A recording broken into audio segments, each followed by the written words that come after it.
Hi, I am an analyst. Today, I want to work on my historical data to transform it to achieve more accurate churn predictions of my current customers. The first step for me is to understand my data, which is called data exploration. Then, I want to modify my data into shape and size that is suitable for building an ML model. This process is called data preparation. For instance, one of the process of data preparation involves grouping of variables that would reduce the number of features. And with reducing the features, the complexity of the pipeline, storage space, and computation time minimizes. And lastly, I want to extract the right features from the data that will create an optimal ML model.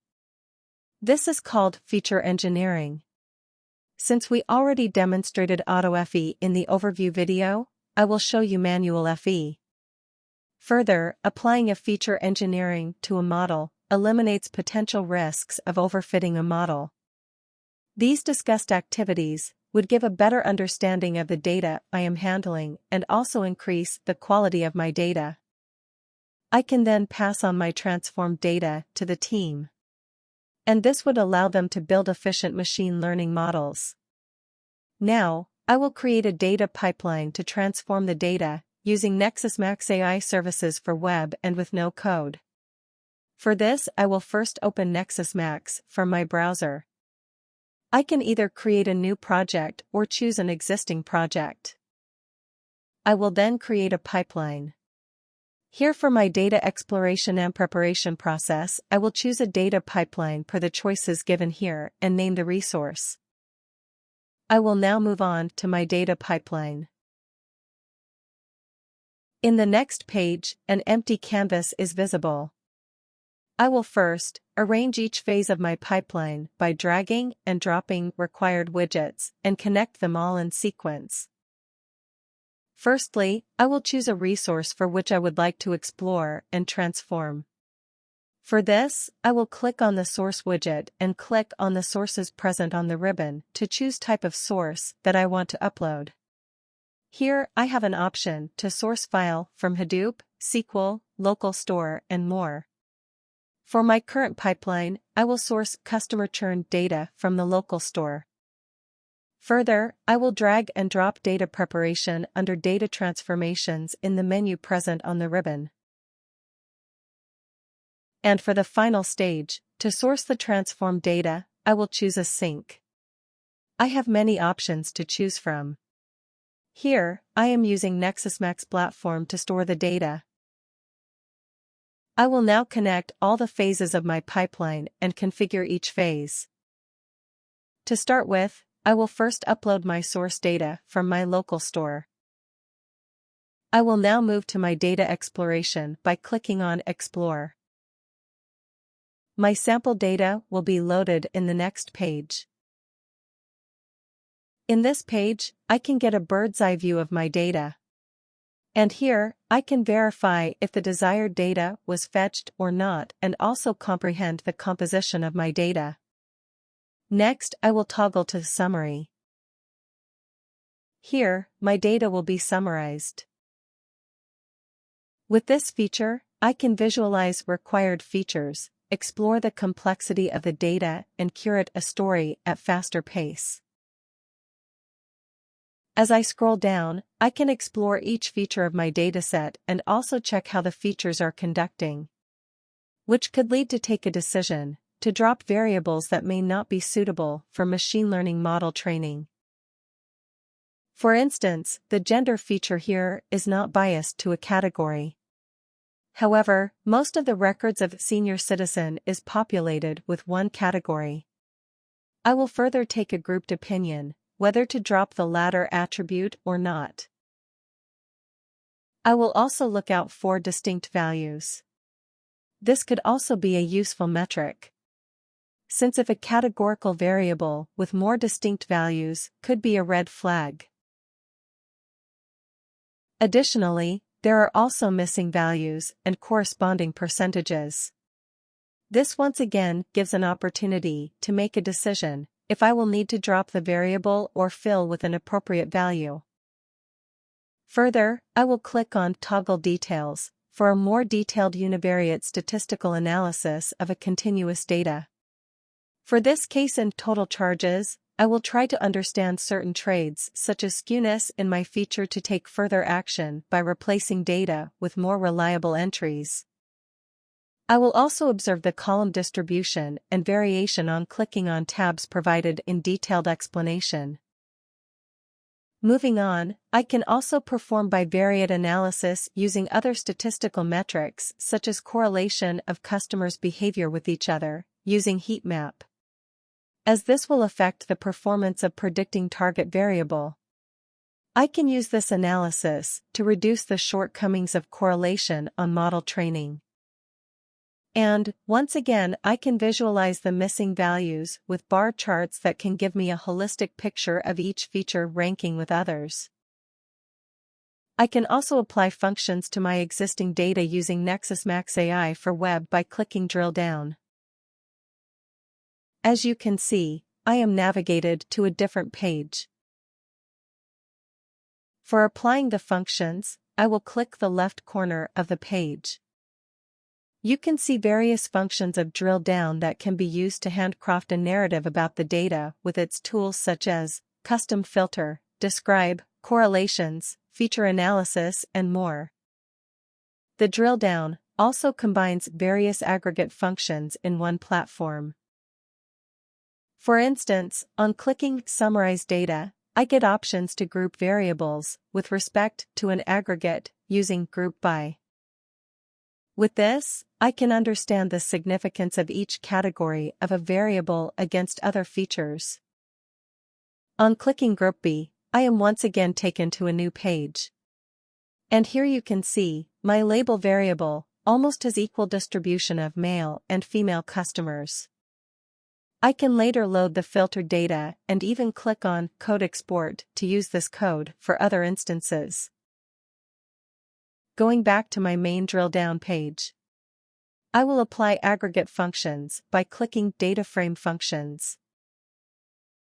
Here, I would like to understand the impact of monthly charges on my total shakers, for which I will first give a name to a new column where the function would be applied.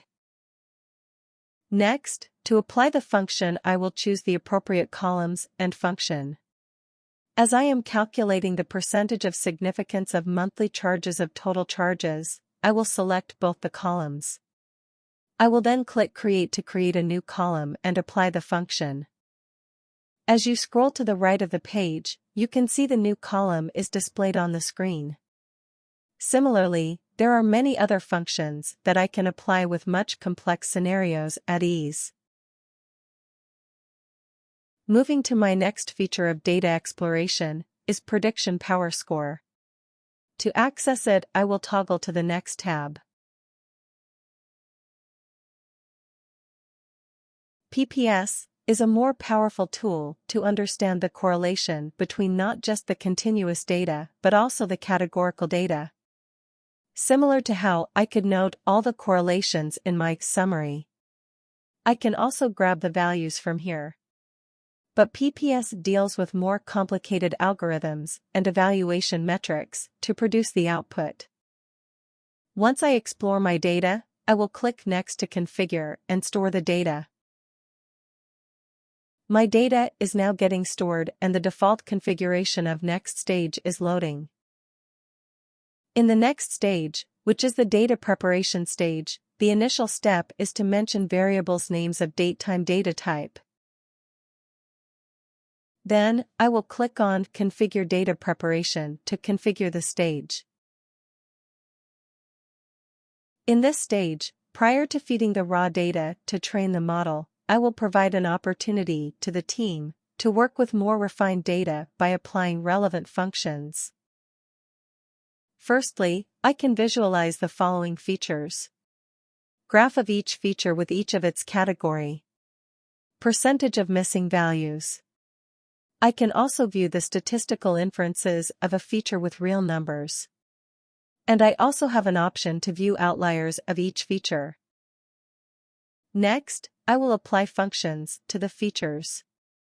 For this, I will first click on the feature of interest. On selecting the feature, a window pops up on the right side of the page. Here I have all the aggregate functions under the aggregate drop-down menu, where I can group feature of interest against other features or with values of customer churn. Next, I even have option to edit my current column name or create a new column. Further, as part of my customer churn analysis, I will remove monthly charges from total charges. For this, I will select my second feature, which is the total charges. Then click on Formula and select Total Charges as operand 1. And Subtraction as my function and Monthly Charges as operand 2. I even have choice to replace the values of applied function with either of my features or create a new column. Here, I am creating a new column which is New Total Charges, and I will click on Apply to execute the function. There are additional options for categorical variables. For instance, I will select Internet Service and go back to my functions. I will then select Append and enter available string to append to my feature. And I will create a new column name called Service Available. Then once again I will apply the function. And as I swipe to the end of the dataset, you can see my new columns have appended to my dataset. Also, I have options to remove either both the functions or either one. I can even toggle to the graph to once again check for the correlations and prediction power score. There are many other functions that I could add. Currently, I completed my data preparation task and I will click Next to configure the stage. For the final storage stage, I will give a location to store my transformed data. Here, I am storing the data in the same project where the training and prediction pipelines are placed. I will then give a name to my transformed data. As you can see, my data will be stored in the form of CSV file. Once again, I will click Next to complete my data storage configuration. And my final step is to execute the configured pipeline on clicking Next. Similar to other types of pipelines, NexusMax will start executing data pipeline, while each phase of my pipeline will be executed in sequence in the backend. As you can see, my data pipeline is executed, and a data file is created in sync. I can now view my transformed data in the Results tab. I will once again go back to my project, and as you can see, my transformed data is available here. I can even download the data for further use. In my next video, I will demonstrate how to apply feature engineering to my dataset. For any further queries, you can reach us out here. Thank you for watching.